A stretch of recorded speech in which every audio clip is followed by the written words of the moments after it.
Ain't that handy? What's that, Pa? Way the road takes a bend in here, runs right by the front door. No, Mr. Clampett, this is your driveway. It goes with the house. Is this thing a hiya? Oh, yes, indeed. It was built by John Barrymore, one of our finest actors. Pretty fair stonemason, too. Hey, Jed! This here is dandy soil. Fine, Granny. We'll commence plowing tomorrow. But this is Beverly Hills. Dirt is dirt. Yes, I know, but why don't we look around inside, eh?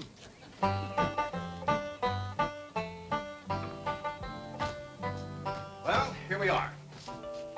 I hope you're going to like this place I picked out for you. It may be a trifle larger than what you're used to, but I feel a man with $25 million in my bank should live in a manner that... Come in, this is your home.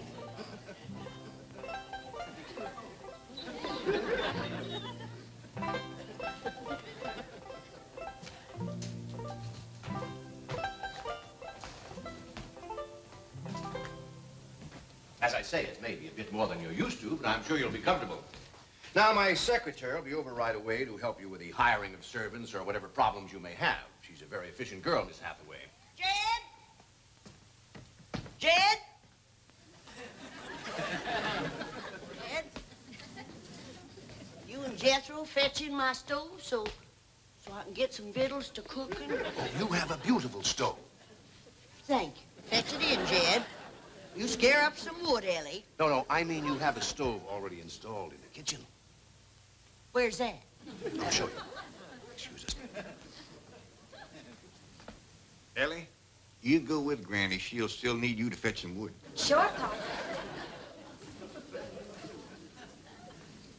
Uncle Jed, guess what? There's a whole nother house up here. Jethro come down from there. Like as not that belongs to somebody else. Here we are. This is your kitchen. Oh, and here's the stove. The last word in food preparation. And speaking of food, you'll find everything you could possibly want stored right in here. See? Huh? Well, I'll leave you ladies to your culinary delights. Au revoir. Bon appetit.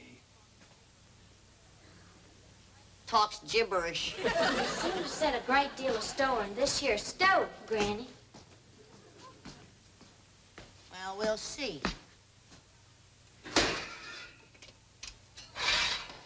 Ellie, you run out and fetch some wood. I'll get a fire to going in here and we'll see. Jethro, I hope it's all right for you to be missing school. Oh, sure, Uncle Jed. They ain't strict in the 5th grade. You're in the 5th grade already? Starting this year. Don't seem like no time at all since I went with your ma to get you started in the 1st grade. You was 6 years old. No bigger than that. We drove clean over to Oxford so you could go to the same school your pa went to. You wouldn't know that town today, Uncle Jed. Oxford? Yes, sir. Well, that town has growed and spread out and built up and just kept getting bigger and bigger. Where today, why, I bet you there must be at least 3 or 4 dozen people living there. A place like that's all right to visit, but I wouldn't want to live there. Can I be of any assistance? No, thank you, Mr. Drysdale. We were just talking about Jethro here getting back to school. Oh, well, we have some excellent educational facilities out here, Mr. Clampett. Where do you go to school, Jethro? Oxford. Oxford. Yeah, you see, Jethro's ma, that's my cousin Pearl. She married an Oxford man, so naturally Jethro, he goes to school there, too. I'm the champion crawdad eater. At Oxford? Jethro put away 3 buckets of crawdads. 4. And he's learned to cipher and everything. Cipher some for Mr. Drysdale. 1 and 1's 2. 2 and 2's 4. 4 and 4's 8. I have to take off my shoes to get any further than that. Never mind. I'm sure we're thinking of 2 different Oxfords. You see, there's one that's very, very famous and very old. That's where Jethro goes to school. Been there since pioneer days. That's how come it got its name. It's where the oxen used to ford the river. So folks took to calling it Oxen Ford, and later on it got shortened to Oxford. Yes, I see. Well, I'll be running.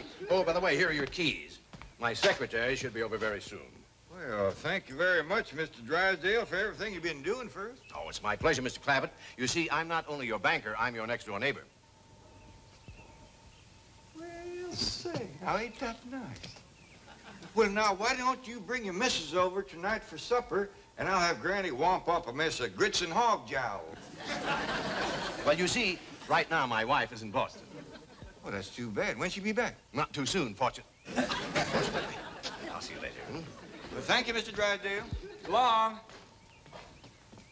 Uncle Jed, you reckon one of these days I can have me a little bitty old taste of Granny's moonshine? Now, Jethro, you know the family rule about Granny's moonshine? You get your first taste on your wedding day and not before. Well, Uncle Jed, that might be an awful long time. I ain't even got me no sweetheart. How come? Well, back home, every time I get me a girl, one of them there big fellas would take her right away from me. Maybe out here in Beverly Hills. Paul, could I please have the axe? I gotta split some wood for Granny. Fetch it, Jethro. Ain't this place got a wood pile? Not that I could find, but I found a whole row of black old dead tree trunks, pretty near as high as this height. Are they kind of big for you to tackle? Well, shucks, no, Paul. They're only this big around, and all trimmed and topped and strung together with a black rope, so as no matter which one you cut, the others keep it from falling. Somebody had a right smart idea there. Just the same, I think I'd rather have Jethro do the cutting. Oh, Paul, let me. Ah, cutting trees and chopping logs ain't no work for a girl. I'm just as strong as Jethro. You ain't neither. I am so. You ain't neither. I am so, too. You want to wrestle? Darn too.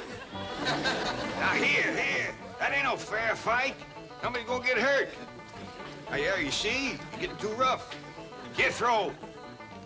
Person can get crippled from a hold like that. Get up from there. I can't, Uncle Jed. You turn him loose and get up from there before I take a strap to the boot. Now, here, you get out there and chop down one of them tree trunks and saw Granny some nice logs. Yes, sir, Uncle Jed. Could have whooped you if you hadn't tripped me. Happy? Come back here and sit down. I want to talk to you. Whoop them fighting square, and I'll do it again. You won't. That's what I want to talk to you about. Ellie Mae, you're getting too big to wrestle with boys. I ain't as big as Jethro. I mean big that way. I mean, growed up. You're a young lady now. You gotta start minding your manners and fixing yourself up real nice and wearing dresses. Paul, folks would call me a sissy. Well, it ain't sissy for girls to act like girls. You see, Ellie, I raised you like a boy, and I was wrong to do it. I reckon every man liked to have a son, and you was my only young'un. And when your ma passed away, I just decided to turn you into a boy. By the time Granny come to help out, you was too wild to tame. By thunder, you could outrun, out-climb, out-fight, and out-shoot every boy in them hills. I still can, Paul. Yeah, but it ain't fitting. It ain't right for folks to go against nature. Now look at old Duke. Reckon we could turn him into a cat? Of course not. That's right. Because nature made him into a dog. Just the same way nature made you into a girl. Here lately, she's getting more and more positive about it. You mean my years is growing?